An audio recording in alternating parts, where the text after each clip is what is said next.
पांचवा अध्याय। भजन की सारभूत बातें। कल्याणकामी साधक को तीव्र भजन एवं नाम जप करना चाहिए और उसमें पूरा विश्वास करना चाहिए। श्रद्धा सच्ची होनी चाहिए, इससे भजन में तीव्रता एवं रस आएगा। अपने इष्ट में सर्वोच्च बुद्धि एवं सर्वसमर्थता एवं सर्वलोकेश्वर का भाव होना चाहिए। साथ में मन का भाव निर्मल एवं शुद्ध होना चाहिए। यदि इस प्रकार हमारा भाव होगा तो हमको अवश्य लाभ होगा। यदि हमारे श्रद्धा में और भी ज़्यादा निष्ठा होगी तो भगवान का साक्षात दर्शन हमें हो जाएगा। इसीलिए भजन में तीव्रता होनी चाहिए। ये सच्ची बात है कि जो कुछ भी दृश्य वस्तु है सब भगवान है। किसी सज्जन ने ये कहा कि रामकृष्ण का दर्शन कराओ, तो भाई ये मेरे ताकत में है नहीं, ये ताकत तो रामकृष्ण में ही है। उनकी ही कृपा से उनके दर्शन हो सकते हैं। अपनी उत्कट चाह से उनको मजबूर कर दो कि उन्हें दर्शन देना ही पड़े। केवल आना ही ना पड़े, उन्हें तो इतना मजबूर कर दो कि तुम उनको जिस रूप में देखना चाहो उसी रूप में वे तुम्हें दर्शन दें। किंतु ये मेरे हाथ के वश की चीज नहीं कि आपको दर्शन करा सकूं। भगवान का प्राकट्य दुर्लभ नहीं है, किंतु दुर्लभ है उनकी अनन्य आवश्यकता महसूस करने की एवं उनकी अनन्य शरणागति ग्रहण करने की। यदि ऐसा हो जाए तो फिर सुगमता एवं सरलता से उनके दर्शन हो सकेंगे। जब भगवान के बिना मन मरने लगेगा तब वे अवश्य आएंगे।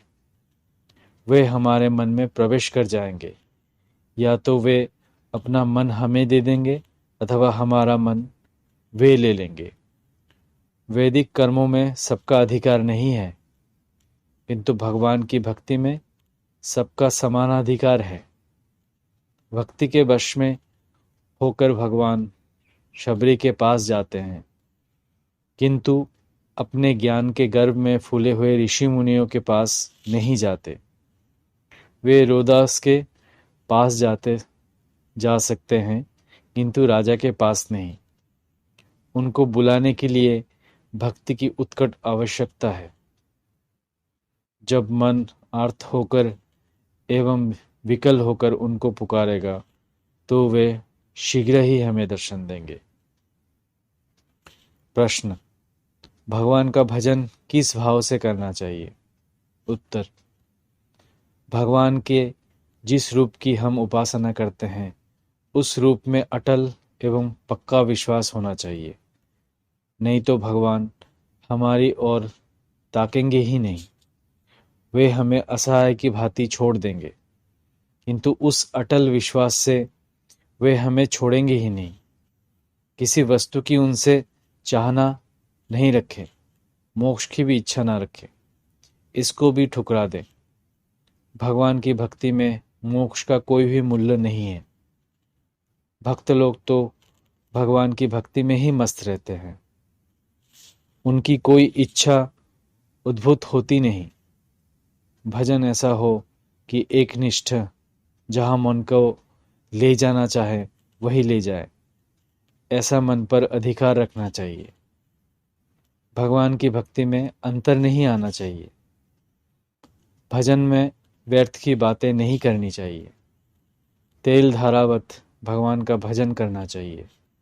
उसके लिए भगवान कहते हैं, अनन्य चेता सततं यो मा स्मरति नित्यश तस्याहं सुलभ पार्थ नित्ययुक्तस्य योगिनः। इस प्रकार जो नित्य निरंतर अनन्य चित्त से मेरा स्मरण करता है, उस नित्ययुक्त योगी के लिए मैं सुलभ हूँ, अर्थात उसे मैं बड़ी सुगमता से दर्शन दे देता हूँ। भगवान के भजन करने के नियम कुछ ये हैं। 1. भगवान में मन अटल एवं दृढ़ता से लगा रहे। 2. जिसका हम भजन करते हैं उसमें पक्का विश्वास रखना चाहिए, उसे सर्वोपरि मानना चाहिए। 3. भजन विश्वासपूर्वक होना चाहिए। 4.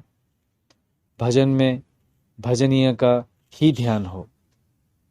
ध्यान के बीच में किसी दूसरे का चिंतन नहीं करना चाहिए। जिसका ध्यान लगाए उसका स्वरूप भी आंखों के सामने आता रहे। मन से तो उनके स्वरूप का चिंतन हो एवं वाणी के द्वारा उनका नित्य निरंतर जप चलता रहे। स्वरूप चिंतन एवं जप दोनों साथ में चलते रहें। भगवान के भजन में दूसरे के भजने के साथ अवज्ञा का तथा तिरस्कार का भाव कदापि नहीं रहे।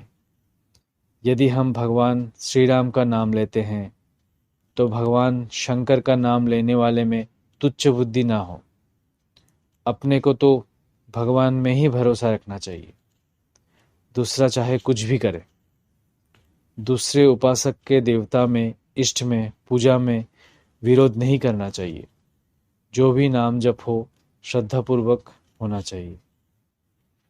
जो कुछ भी सुने उसे धारण करने से श्रद्धा की वृद्धि होगी। श्रद्धा आगे परिपक्व अवस्था में आकर विश्वास के रूप में आ जाएगी। इससे फिर भगवान की ही स्मृति रहेगी।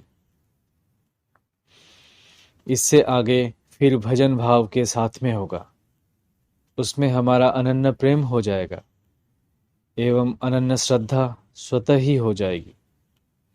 जहाँ भगवान में प्रेम होगा वही निष्काम भाव अपने आप ही आ जाएगा। प्रेम से हम यदि भगवान का नाम स्मरण करेंगे तो अपार शांति हमें मिलती रहेगी। प्रेम का ये स्वभाव ही है कि वो सुख देता है, तो उसकी स्मृति में जिज्ञासा जागृत होने पर स्वतः ही सुख होगा। नाम प्रियतम का है, ये बात उस स्मृति में अनुभूति होती रहेगी। किसी की माँ से कहे कि तेरा बेटा ऐसा अच्छा है तो माता का हृदय प्रफुल्लित हो जाएगा। सगाई हुई तो लड़की में ये स्वतः ही आरोप हो गया कि अमुक मेरा पति है। उसमें स्वतः ही प्रेम बढ़ता जाएगा।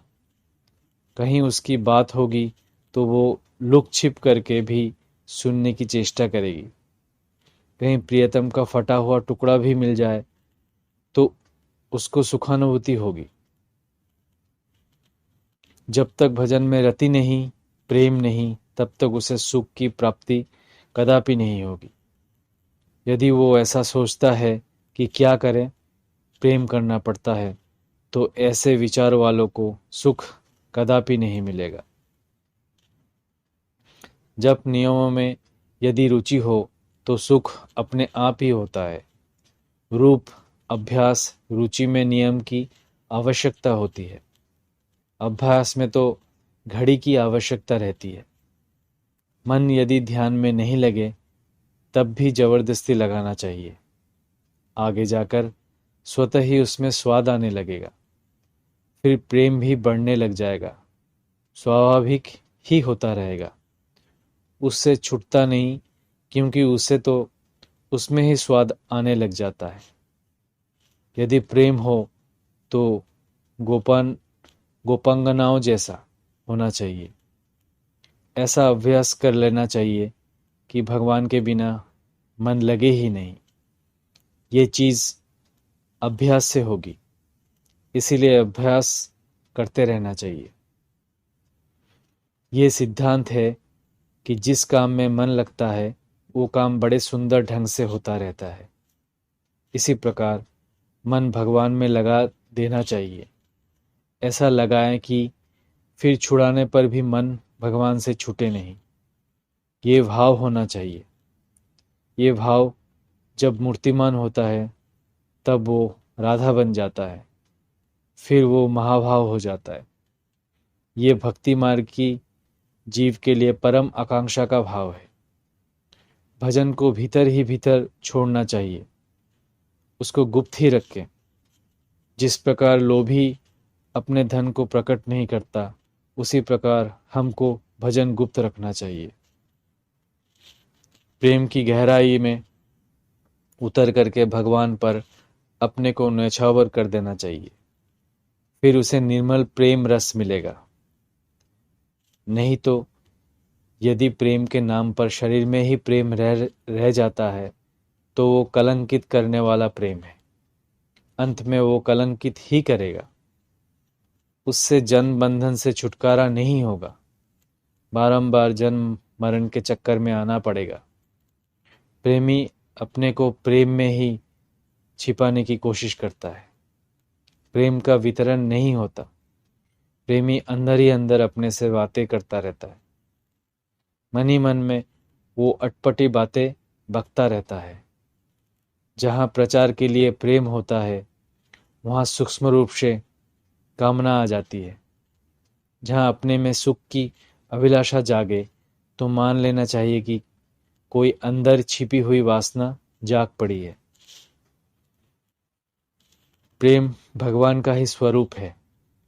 जब ये प्रेम मन में उद्भूत होता है तो सारी इंद्रियों में शांति एवं ज्ञान की बहुलता हो जाती है। ये प्रेम वाणी के द्वारा वर्णन में नहीं आता, ये तो हृदय की गोपनीयता से भी गोपनीय वस्तु है। ये तो खुले हुए रूप से अपने प्रियतम से मिलता है।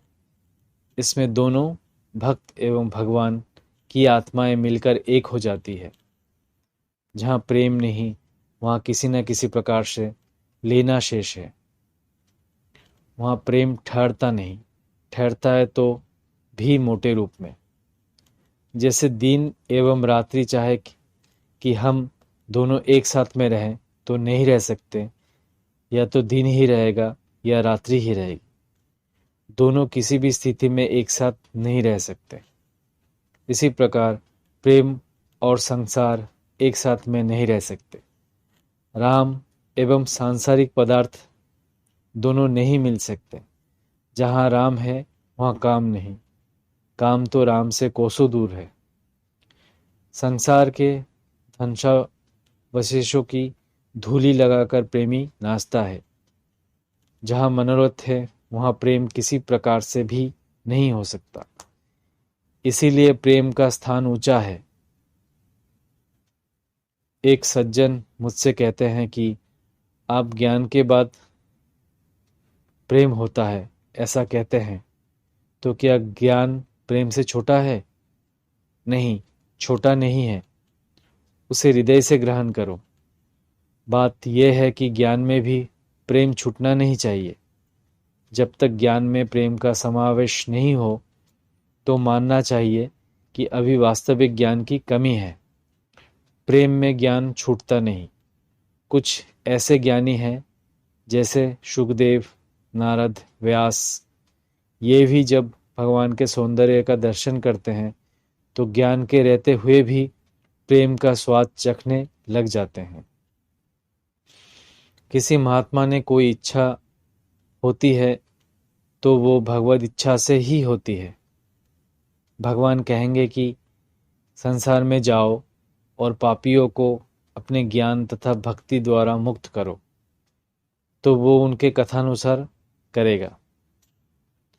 प्रेमियों के भगवान प्रेममय होते हैं। देवी कुंती ने कहा कि भगवान बिना हेतु ही ऋषि मुनियों को ज्ञान देने के लिए आते हैं। वे सर्वत्र सर्वदा सब जगह हैं, किंतु होते हुए भी सर्वरहित हैं। वे सच्चिदानंद स्वरूप हैं, आधार से परे हैं। वे कब मिलते हैं इसका हम निश्चित समय नहीं देते। श्रद्धा प्रेम के अनुसार भगवान मिलते हैं। उनको प्राप्त करने के भिन्न भिन्न मार्ग हैं, किंतु जाते हैं केवल एक परमेश्वर के पास। निष्ठा एवं विश्वास पक्का होना चाहिए। भगवान का भजन गुप्त रखना चाहिए। इससे भजन करने वाले को बड़ा लाभ होता है। इस पर एक दृष्टांत याद आ गया, वो आपको बताया जाता हूँ। एक राजा थे, बड़े भजनानंदी। अंदर ही अंदर भजन रूपी पूंजी इकट्ठा किया करते थे। किसी को पता नहीं लगा कि राजा इतना भजन करने वाला है। सब यही सोचते कि पक्का नास्तिक है, भगवान का एक बार भी नाम नहीं लेता। इसी प्रकार की कल्पना लोग किया करते थे। राजा की रानी साहिबा भी बड़ी भजन वाली थी। वो भी यही सोचती थी कि ये भगवान का नाम नहीं लेते। वे पति से भजन करने का आग्रह भी किया करती थी, किंतु वे इस बात पर ध्यान नहीं देते थे। रानी बिचारी बड़ी दुखित रहती कि ये भगवान का नाम नहीं लेते। एक दिन सोते समय राजा के मुख से स्वाभाविक ही राम का नाम निकल गया। अब तो रानी बड़ी प्रसन्न हुई। उसने अपना बड़ा भाग्य समझा, क्योंकि सोते समय उसके पति के मुख से राम नाम निकल गया। रानी ने आदेश किया कि सारे नगर में बाजे बजे एवं उत्सव मनाया जाए। रानी की आज्ञानुसार सब हुआ। जब बाजे बजने लगे तो राजा ने पूछा कि आज क्यों बाजे बज रहे हैं? आज तो ना कोई पर्व है, ना कोई उत्सव। रानी ने कहा कि आपने अब तक भगवान का नाम नहीं लिया, किंतु रात्रि में आपके मुख से राम नाम निकला, इसीलिए इस खुशी में ये सब हो रहा है। राजा ने कहा कि क्या राम का नाम मेरे मुख से निकल गया? रानी ने कहा, हाँ, तब तो निकल ही गया, अब हमेशा के लिए निकल जाएगा। राजा ने अपने प्राणों को निरुद्ध किया एवं प्राणों को परित्याग कर दिया। कहने का मतलब है कि अपने भजन ध्यान को गुप्त रखना चाहिए। जहाँ राम है वहाँ प्रेम है, जहाँ राम नहीं वहाँ प्रेम पास में फटकेगा ही नहीं। जैसे व्यभिचारिणी स्त्री अपने जार प्रेम को गुप्त रखती है, वैसे ही हमको अपना भजन ध्यान जप गुप्त रखना चाहिए। इससे हमको शीघ्र ही परमात्मा की प्राप्ति होती है। एक सज्जन ने मुझसे ये कहा कि मैं पहले पक्का नास्तिक था, किंतु मेरी पत्नी ने मुझे आस्तिक बनाया। उसने कहा कि आप रामायण के 2 पन्ने तो बाँच लिया करें। मैंने बाँचना शुरू कर दिया। फिर पाठ करते करते रामायण में मेरी इतनी भक्ति हो गई कि अब मुझसे बिना पाठ किए रहा नहीं जाता। हमें भी ऐसा भाव रखना चाहिए। माताओं और बहनों को और भी चेष्टा करनी चाहिए कि वे अपने पतियों एवं कुटुंब वालों को आस्तिक बनाएं। अनाचार से बचना, तन इंद्रियों को वश में रखना, करना नित्य सभी शुभ काम। अनाचार से बचना, करना संयम, नित्य सेवा निष्काम। मधुर सत्य हित वचन बोलना, त्याग झूठ कटु अहित तमाम। जपना प्रभु का नाम निरंतर, जीवा से मन से अविराम। मन में दया सौम्यता रखना, रखना उस पर निज अधिकार। राग द्वेष भरे कर पाए नहीं कभी वो अशुभ विचार। नित्य देखना प्रभु को मन में, बाहर भी सब में साकार। लोक तथा परलोक सुधरने के है ये उपाय अनिवार्य। पद रत्नाकर। धन्यवाद।